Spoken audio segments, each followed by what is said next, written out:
This is Charter Local Edition. I'm Brad Pomerance. We're in the Inland Empire today. We're joined by Shellie Milne. She is a nominee for the Riverside County Board of Supervisors, District Number 3.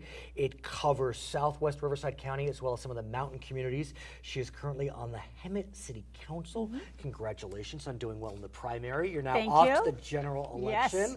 The most important question, if I may say, is why, oh why, are you running for the Board of Supervisors? The same reason I became politically active and as a government watchdog, because we definitely need a voice of smaller government. Right now, the government just keeps growing and growing, and the bureaucracy is getting bigger, and they need somebody who's going to fight from the small government, pro-business side that is going to be the voice of reason. So many times in my career now I've seen everybody start in the middle. Well, we know in business, you don't start in the middle when you're negotiating. You start way over here with your position, and nobody's doing that. So I've had good success with that in Hemet, and everybody thinks that they win because I don't get to have my position all the way over here. But I'm like, no, guys, you guys started over here. I made you come over this way. I won.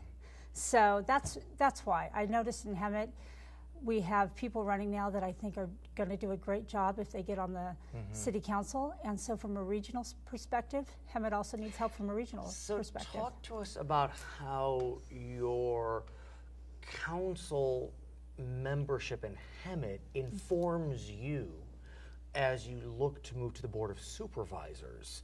Hemet, obviously a smaller subset of a county with over, God, 2.3 million people, and you'd be representing 1/5 of them.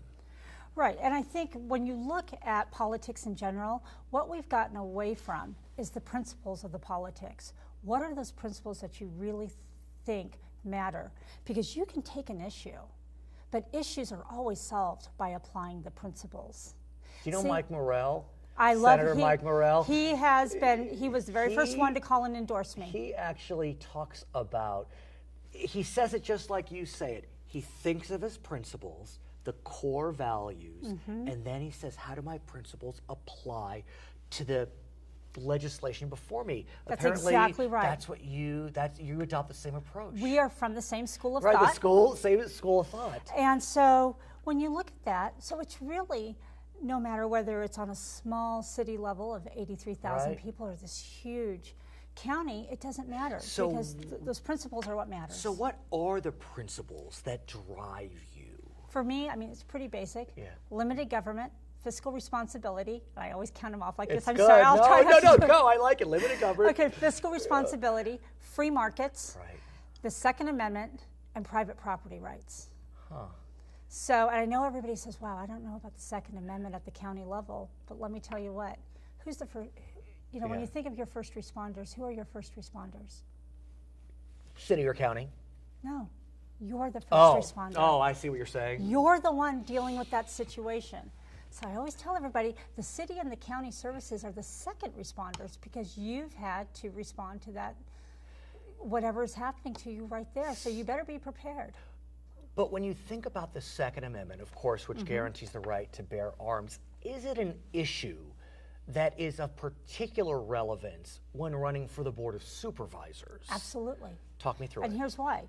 Everybody wants to know why their police aren't showing up on time. I mean, I think if you go across the country, everybody says, well, my response time is low.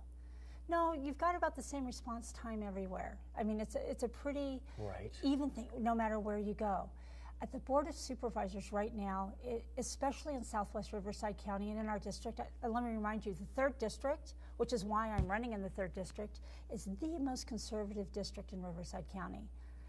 Arguably the most conservative district in the entire state of California.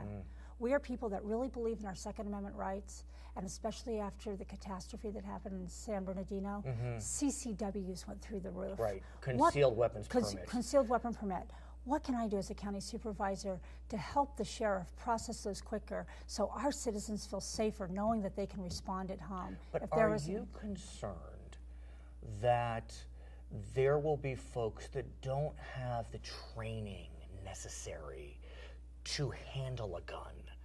I mean, I think, you know, if you look at the country as a whole, I think most of us, you know, probably feel as if gun ownership, responsible gun ownership is appropriate. Right. But how do we get to a place where folks know how to handle a gun? Well, let's remember we're Americans. We do. And if you look at gun ownership, you know, you have to pass a test, number one, to buy your gun. You have to have a little card that says, I know what I'm doing. There are tons of opportunities to go out there, whether it's, there's a group called Women Armed and Ready that work hand in hand to try to get everybody up to that point. And you know, I don't really know anybody in my group, in my different groups, that say, well, I just got a gun, but I have no idea what to do with it. You know, I just want to go and get it. So when you go for these things, the NRA, I mean, Gun Owners of America, it doesn't matter. They have a lot of training workshops. Tons. But also, there's this notion of what level of gun should folks be allowed to purchase? The question of assault weapons, whatever that may mean. That's a cute catchword, yes. But I do want to kind of, you know, march through that. Again, it's more of a federal and state issue. But, you know, can one be in support of the Second Amendment and still feel as if civilians shouldn't have access to weapons that shoot automatically? Is that a fair way to say it? Yeah, if you're going to ask me, no. You just can't, and I can tell you once again, when you go for responsible gun ownership, when you go to those people that have the guns, I mean, I purposely, I don't have a Glock. I mean, I got a Glock. It's too big for me. I can't do it. It's a hand cannon, right? Oh, you know, my aim's not good. So, no, for me personally, because I am such a staunch believer in the Second Amendment, the government interference, and especially those gun laws that we're seeing come through in California, are just absolutely so unconstitutional as to what it should be. If you look in the rest of the states, let's look at Arizona, open carry. I mean, the easiest thing, you can get a CCW in 6 weeks. Are we seeing rampant people out there with machine guns just going to town? No, we're not. It's a scare tactic. Everybody wants to talk about it because we don't want to let a good crisis go to waste. But let's look at the overall idea of it. So let's look at car accidents. Should I start limiting the size of cars that people are allowed to drive, because maybe like my big Ford Excursion could cause a bigger impact to somebody if I'm driving? No, we can't sit there and start judging, because once you start going down that road, there's all kinds of different issues that we could go to. What are your constituents saying as you talk to them about the issues? What are you hearing? Are they talking about the Second Amendment? Are they talking about immigration? Are they talking about limited government, healthcare reform? What's on their minds? Not healthcare reform so much, but I will tell you, specifically limited government, getting rid of the bureaucracy. They're tired of the good old boy network, the same as it always has been. You know, these guys that get on the board and sit up there forever, and it seems like it's always been the same group of people time after time, the anointed ones. There are no women on the board now. There has not been for 20 plus years. So what perspective, if any, do you bring as a woman? Well, I think as a woman, I think we get away with saying more to our male counterparts than maybe a male could get away with. I mean, actually, it's delivered in a little different manner.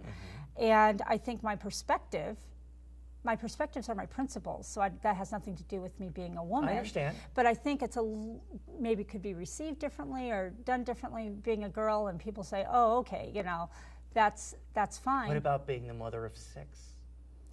I think let me give you an example in Hemet. I have a special needs son. Well, number one, going to your number 6, everybody says, oh, in politics, everything is so high charged. I said, have you ever had 6 kids? I said, I hate you on a daily basis. But I have a special needs son. So I was able in the city of Hemet to implement a special needs registry, because I understand as a special needs parent that our kids go missing a lot, or have the opportunities to. It's hard to keep, sometimes if they're runners to get them. So now in the city of Hemet, I went to our police, offered my perspective, they jumped on it, and now we have this registry. You'll come back. Yep. Sorry. But I got the registry. No, great job. Sorry. Her name is Shellie Milne. She is a candidate for Supervisors in Riverside County. I'm Brad Pomerance, Charter Local Edition.